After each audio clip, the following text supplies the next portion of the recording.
Alright, so the first 3 episodes of The Boys Season 4 premiered today. And in today's video, I'm just going to be reviewing the episodes and just giving my thoughts about them. I'm not going to be going way too in-depth on it because it's just so much to take in. So I'm just going to be highlighting some moments which I thought were important and will be important for the future of this show. So please stay tuned. And now, before we actually get into the video, I'd like to ask you all to like, share, and subscribe. And again, thank you guys so much for the growth. Thank you guys so much for the support. I really appreciate it. And I would like to ask you all to get this video to 1,000 likes. It helps a ton. But without further ado, let's get right into the video. Alright, so these 3 episodes were really good. I mean, at first, I wasn't even expecting 3 episodes to come out right away. I was expecting only 1 episode to come out, but I do believe they did that for Season 3 as well, that the first 3 episodes did premiere at the same day. So, you know, it's just really nice to have 3 hours worth of Boys to watch. And now let's start off with Butcher getting demoted as leader of the Boys and taking his place as the leader. And now a lot of people are wondering why and how did Butcher get demoted. And the reason why he got demoted is because of the finale of Season 3 when Butcher stopped Soldier Boy from killing Homelander, and it was a whole disaster. Soldier Boy caused a big wreck and exploding, and it was just crazy, right? The ending of Season 3 was insane, and I'm one of those people who say that that was the only L that Butcher took, right? You know, a lot of people may be really mad in the comment section, but in my opinion, I think that if you wanted to get rid of Homelander, and you know, you should have just just let Soldier Boy take the shot even if Ryan was there. I mean, it was just a perfect chance right there. They could have ended everything.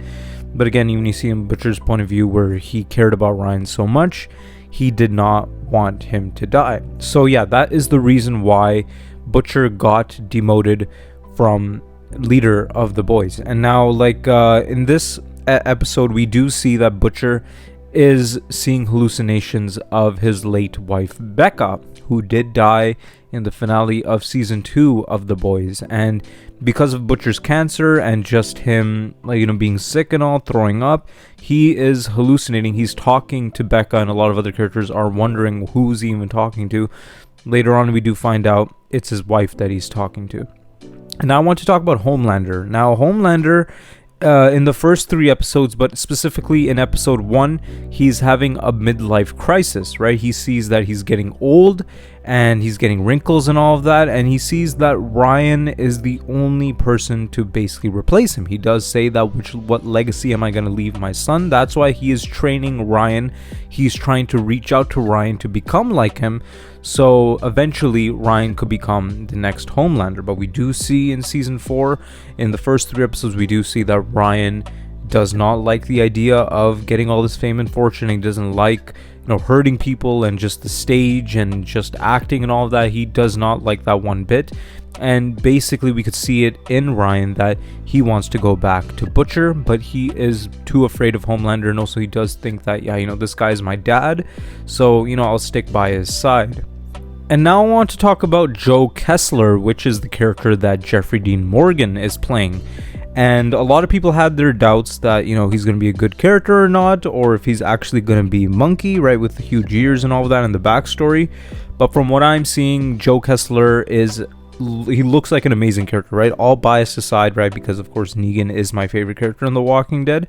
So seeing Jeffrey Dean Morgan in this show interacting with Butcher is just insane. And later on in episode 3, we also do see that Joe Kessler is coming up with a plan to take in Ryan and to train him to go toe-to-toe with Homelander. And that is one of the theories I did state in my previous video, that maybe if they do reach out to Ryan somehow, they could possibly get Ryan on their side and get him to kill Homelander. And I think that that is the storyline that they're going to be going for, and I'm just really excited to see that, because again, in Season 2 and 3, I did not like Ryan at all, and I think a lot of other people do think that as well, that Ryan was a very obnoxious character.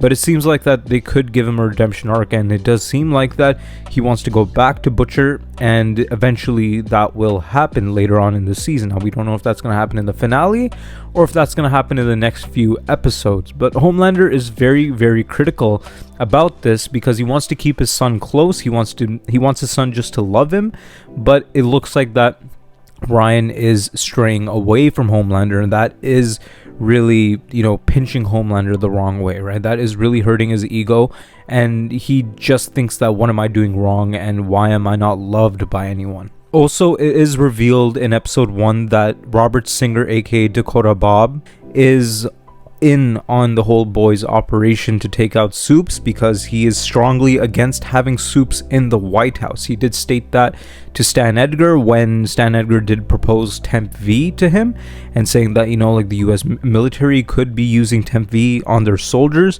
where Robert Singer was very against that idea, and he says that it is not a good idea to have Soups in the military. And we did see that quite a bit of times in the show, where Black Noir going on his undercover missions and Homelander and stuff like that. So it is just a mess. And also in season 3, where you have like Soldier Boy and Payback just creating a huge mess out of the operation, where it did lead to, of course, Soldier Boy getting taken by the Russians. And now I want to talk about the elephant in the room, which is Black Noir. And I did make a video about how is Black Noir back. I made that video a couple of weeks ago, and now we finally have an answer. This guy is an actor, right? Of course, he's a Soup, but he's just playing the role of Black Noir in front of the public because, again, we're hearing him talk, right? This is not the same Black Noir from season 1, 2, and 3. His identity is not revealed yet. It could be a character that we might know, but so far it looks like it's just some random character. So, Black Noir being Sam and all of that, it seems like that's out of the table. But one of the most entertaining parts of these first 3 episodes is seeing Black Noir, right? This new Black Noir talking and communicating and stuff like that. I don't know, it was just hilarious just seeing his reaction to everything, and just everything that the Seven do and everything that Homelander does, and him not quite fitting in yet. So yeah, I'm just really excited to see more Black Noir in this season. And now I want to discuss one of the most interesting parts of these first 3 episodes, and that's A-Train. And now A-Train in this season, he is slowly becoming good, and we have seen A-Train work with the boys before, and it was very obvious that A-Train, if there was a person in the 7 that would turn good, that would either be the Deep or A-Train, and it does seem like that A-Train is taking that role. And that's because when Homelander does tell Black Noir, Deep, and A-Train to kill Todd and those 2 other guys, A-Train hesitates, right? He actually does not kill Todd. It's actually Black Noir that kills Todd. So we're seeing that A-Train just doesn't like being a Soup anymore. He doesn't like the movie directors and producers changing up his backstory. And also he did give Huey the flash drive showing proof that the Starlight supporters did not kill Todd and those 2 other guys. And also does track down A-Train, and he does say that if there's a person in the 7 that could be their mole, that is A-Train, because A-Train is showing that he could change sides at any moment. So A-Train, I think, would play a crucial part in this season, which again does not look good for A-Train, because we've seen Homelander not taking too well to people that betray him, and we've seen that with Black Noir in season 3, and it looks like that if there's a character in the 7 that's gonna die in this season, it might be A-Train. And of course, A-Train is an amazing character, right? And also in this season, he's even more of a better character. So, all the signs point towards his death, because of course Homelander is going to find out one way or another. I mean, they're kind of onto him. I mean, they did not look at A-Train specifically, but they are wondering who leaked the video file of the security cam, and Sage being the smartest person on Earth, I think that it's pretty obvious that she's going to be the one that's going to catch A-Train, or maybe Deep finds out that A-Train is the one that leaked it. And we're seeing also with Deep that even he's not fully on board with what Homelander's thinking, and so it might be a good step in for his character, just for more character development, because he is listening to whatever Homelander does, and that is Homelander's whole point in these first 3 episodes, and I think for the rest of the season as well, that no one is challenging him and everyone is just saying yes. So I think a perfect way to have Deep be a better character is that if he joins with A-Train and Deep are the moles for the boys, and maybe they end up even joining them as well.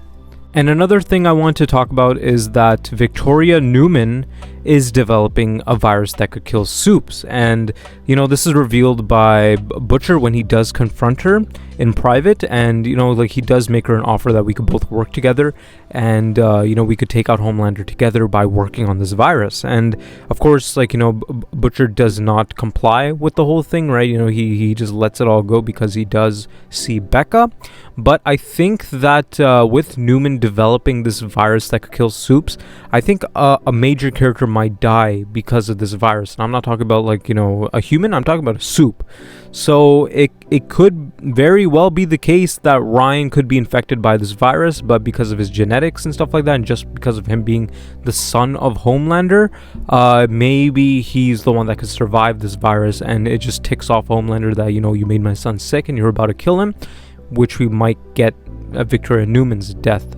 But yeah, so far what we're seeing in this season, I think that they're going into the direction of the Soups eventually taking over, and we're seeing that with Homelander and just even the rest of the Soups, where like Sage does say to Homelander that, you know, he could act as their savior, he could save the day, and that's why they killed Todd and those other guys. So yeah, they're eventually going to go into that direction where Homelander takes over. He's going to become leader of the Soups, like all of them, and they're going to be taking over humanity. I think they're planting the seeds for that. Even Joe Kessler did say that it's a matter of time before the Soups put them off into camps, and that's why they need Ryan all trained up and ready to go against his father. So we're eventually going to see a Ryan versus Homelander fight. And by the way that Homelander's acting, I mean, he's trying his best to be a good dad. I mean, as good as Homelander could be, right? I mean, in his own way, in his own screwed up and twisted way, Homelander is trying to be a good dad, and he's really trying to prove himself. I mean, we do see that when people hurt his ego, he does not take it. But whenever Ryan does something, he stays patient and he's just trying his best. So we're going to that direction where they're going to be using Ryan as a weapon, both physically and emotionally, against Homelander. And I think that Joe Kessler, what he's saying is right. They have to take in Ryan and they have to train him up to be, like, you know, on par with Homelander. And, you know, I think that's going to happen either midway through this season or the end of the season, because they confirmed a season 5, and also the showrunner did confirm that season 5 is the very last season for the boys. So most likely how this season is going to end off is that Ryan is going to be going with Butcher and also Joe Kessler, right? I mean, if he doesn't die by that time. And season 5's whole premise is going to be them trying to like, you know, make Ryan strong enough and prepared enough to take out Homelander. I think that is the direction that they're going in. And season 5 is going to be Homelander's full breaking point, because at the end of episode 3, Homelander is talking to himself in the mirror, and, you know, like, his different personalities are saying that they have to go to the start where Vought was doing experiments on Homelander, right? You know, like that red door. And I just want to say that what a cliffhanger, right? I mean, that was an amazing cliffhanger, and it just makes me want to watch episode 4. And I think that will play a crucial role in Homelander fully losing his humanity. I mean, so far it doesn't look like he has any humanity whatsoever, but I think that this is just going to seal the deal, and it's not going to make him feel any compassion for even Ryan. So let's just see how it goes, but I do think that door and just whatever Homelander's going to do is going to be critical for Ryan to leave him and to join Butcher. But yeah, that's it for today's video. I would like to ask you all to like, share, and subscribe. And again, thank you guys so much for the growth. Thank you guys so much for the support. I really, really appreciate it. And I would like to ask you all to like this video as much as you guys can. It helps a ton. But yeah, other than that, thank you guys so much for watching.